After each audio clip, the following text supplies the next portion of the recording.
people think about the Aghanims on Luna, they're thinking about how much more damage it does in an area like an orbital strike, and they forget the fact that you can attach it to an allied hero who can run in almost Yeah, like something a like an bomb. NS is crazy, man.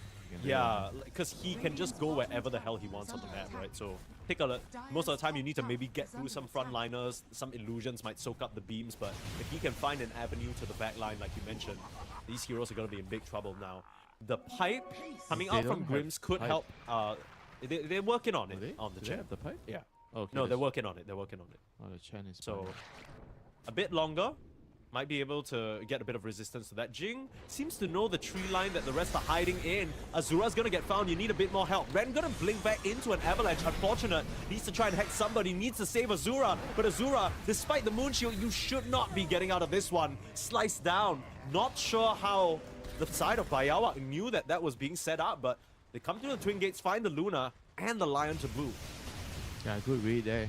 Identifying that there's some heroes alone or a lack of numbers, you know, on the Carstensz side being in the area, so punishing them. Now gonna force power here.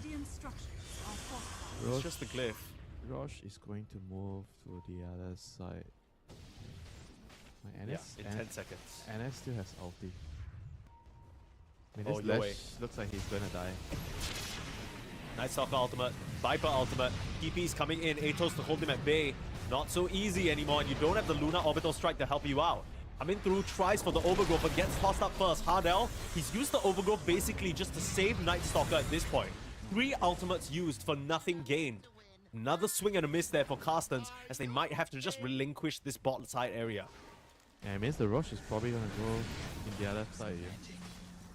No detection for the Glimmer Cape, an item that Winter famously despises with his heart. Bro, come on. Are you gonna let it go? Like, is this gonna happen every day? For God's sake, it's like a week ago, right? Or 2 weeks ago. Here comes Timbersaw, tries to go for an avalanche, but Ren, I think one thing has impressed me about this Lion, his reaction speed has been on point. He's always quick with the blinks to get out of trouble when needed. Unfortunately, in that top side fight, it wasn't really sufficient. He blinked right next to Luna, that was the primary target anyway. Now it looks like this Roche is going to go over to the side of BAIYAWAK for free. That was a twitch blunder by the NS. But we're trying to go for the kill on the left. I mean, I think they can only do that if there's a Lion next to them, right? So they jump with the Lion and then they burst him right away, you know? It's like, that's the only way I can see that happening, you know? Like, if the Night Stalker has the pop ulti and run in, then you use the Viper Strike, it's like, it's so forcing, you know? Like, it's not very nice for your teammates to just run in, and it's very awkward. So you have to have the Lion there, you know, trying to burst heroes like this. I think part of it was also the Lash was a lot closer to his tier 2 tower than you wanted, right? Yeah, like you start out with that is why it's a bad go, right, from the get-go. Yeah, I kind of, it almost feels like they needed the Lash to not react with the Atos for like 1.5 seconds. Azura caught out again!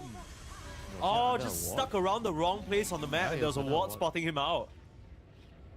Yeah, farming too deep, you know, like trying to be too greedy. I mean, the thing is, right, their team got flushed out of that area like, what, 2 minutes ago, 3 minutes ago? So you have to think about things like this when you're playing the game, you know, when you're farming, you have to remember, okay, my team went there, so they died, so it probably means there's vision, you know? You just have to assume that there's something there. And Blade Mail ain't gonna save you, brother. He actually pops the ultimate to try and escape, but that ends up being a mistake. No. This is what we call spiraling out of control. Yeah, 28-minute Wisdom Shrine gonna get stolen away as well. Feels like Carstensz, they've just kind of lost the plot a little bit. There was a pretty good idea with this whole nighttime ultra power squad that they have going on, but a few too many moves missed out or fumbled for honestly no good trade-off, and they've somehow just given a 12k gold lead over to BAIYAWAK. I feel like at least in the first 10 to 15 minutes, it was still a bit back and forth, but now everywhere you look on the map, it's just one or two of these Carstensz heroes dying. It's Jing and Yowei the entire time. The two-man has been amazing this game.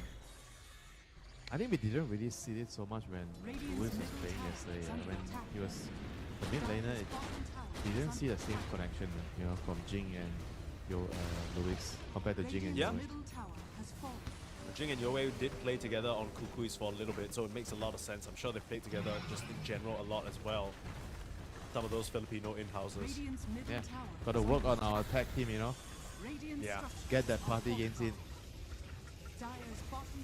Yeah, with both of us playing 5, I'm sure it'll be amazing. Okay, I'll play 4. Oh, that's so nice of you. Akashi on your high ground now. This is the gyrocopter ball up that we were expecting at some point. Looked for moments in the early game that maybe Carstensz had been able to disrupt it and get their 2 turrets online. We are now at the point where Azura has only freshly picked up his BKB. Could be a difference maker in this fight. They throw down the call down just to push the Luna away. The problem is the 2 turrets, they can't really get in range because they're a bit too worried about being tossed back by Jing.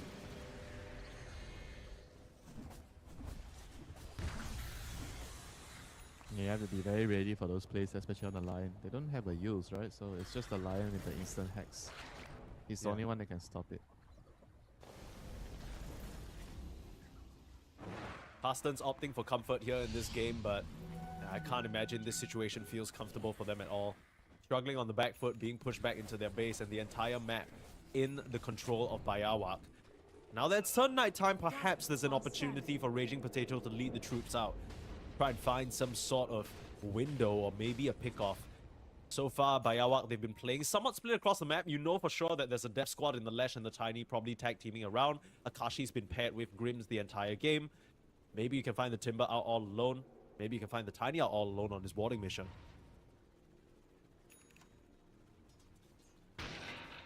I mean, at this point, I mean, the Tiny is just getting too many opening moves in the team fights. You know, he's been finding the initiations way more easier, way more easier than like the Lion and NS, right? When you pick this NS, you expect that okay, you're supposed to get the jumps right with this hero. Now they smoke in. No. They run past Smoke the wall. just gets immediately broken by the Timbersaw, who Timber chains over to the left, and now straight in the middle of things. He understands his team is nearby and can help him. Raging Potato in big trouble, having to pop the BKB and the ultimate, giving them the vision, but the problem is no one's on the back line. The orbital strike, it's being absorbed by all the creeps. Akashi still has his Aegis, and you're already chopping through Mamang Daya, forcing his BKB. Charging forward is Yoei, leading the rest of the gang, and Jing's gonna come forward with an avalanche. Can't stop the TP away from Mamang Daya, but they're looking at Azura now. This poor Luna, throwing the Luna orbit up. Looks like that'll be enough. He's close enough to his fountain that DCMG will not chase. Well, at least the Aegis expired. I guess. The Aegis could have expired with you not doing that as well, but a couple of BKBs used, Night Stalker ult used, and the Eclipse is the big one. Yeah, it's very nicely done by them. They kited the Eclipse, they were not really fully committing. And then again, you know, the NS outage just doesn't really feel like it's gonna be able to find them a good way of initiating it. Like you expect the NS to give vision so that Lion can find the moves to start the fight, you know, but it's always like either the Timber or Tiny getting the head start, right? So this is really not what you want when you're drafting an NS, you know. You have to somehow find a jump, kill the backlines, especially this Tiny. Okay, he's dying. With an ultimate coming here on the Tiny. This could be a good pick-off that you were asking for. Trying to full commit, Jing will go down. Mamang Daya now in a bit of spot of bother, but within the Nether Toxin, still a bit too tanky. Call down going to at least eliminate Raging Potato, as Mamang Daya doesn't have his BKB for another 18, doesn't have a nosedive for 6. The hero stun is going to try and come through from Ren, but you just can't put a stop to the overwhelming damage from Yoei. Runs down his counterpart there as Ren tries to escape into the tree lines. Still sticks around for a Watcher. I don't know about that. You got a 4-staff, you got a blink. Still able to dance away to safety somehow. Yeah, he has the chase potential. And yeah. as you already know, my favorite neutral item right now. Correct. I know you had a lot to say about the Treant Protector item build, then maybe that's a part of the, I guess, lapse in understanding. I think Winter, yesterday you were talking about how with Treant the ideal build is always you get shot and then you get blink in some sort of order, right? Either one before the other. But this game, the Treant went for the Solar Crest, maybe expecting that they'd group up and fight a little bit more. You look at the entire map, there's not a single eye in the forest. There's no vision advantage whatsoever. All they see is the ball in front of them, and Akashi Wait, what? just in front, gunning them down. Not sure what Azura's doing. Throws in the ultimate, has the BKB and back up. Very, very strange attempt at the defense there from Carstensz. I guess at the very least they bought time for their Viper to come back, but now your ultimates are used. You use it like it's like some 10-second cooldown spell, you know. I mean, I guess it's 1 minute, so it's not that bad, but now you don't have it for this fight. Sure. I mean, they can't do anything. There's no eclipse. There's no way. No way it's happening. Yeah, Mama Daya just nosedives straight into his own grave, and Ren's gonna get run through. GG is called as Carstensz still tap out of game number 1. 1 game away now from being eliminated. This very new stack, part of a long-standing Indonesian organization. They're trying out new players, trying out new strategies, going to their comfort picks, but it's just not working out against a team like BAIYAWAK, who have a lot of experience playing clean-cut Dota. Yeah, this game they're just really looking out of sorts. You know, I feel like the Night Stalker pick number 1, I didn't really like it, and they didn't really execute it very nicely in the team fights. I think in the early mid game they kind of did okay. You know, they found some good fights, but I felt like they started to get flustered. You know, after they lost control of the map, especially the pickoffs that they gave away when Akashi and the gang came in on the top side. Don't remember exactly what time was that. Maybe around 20+ minutes, and then I think it was kind of downhill from then on, you know. And also one of the fights where the Treant Protector, he actually didn't really, you know, he ran in very, very early on and he died, and then they lost the fight. So there are a lot of small little things like this. People not understanding the angle of the team fight, people not understanding their heroes, for example, on the Treant, and those are the those are the main problems that they have in this game. Yeah, I think it really comes back down. It's not just the Treant, right? There are certain types of ways you want to play with these specific heroes. When you have a Viper mid, when you have a Treant 5, when you have a Luna carry, when you have a Night Stalker offlane, all these things feels like there's a bit of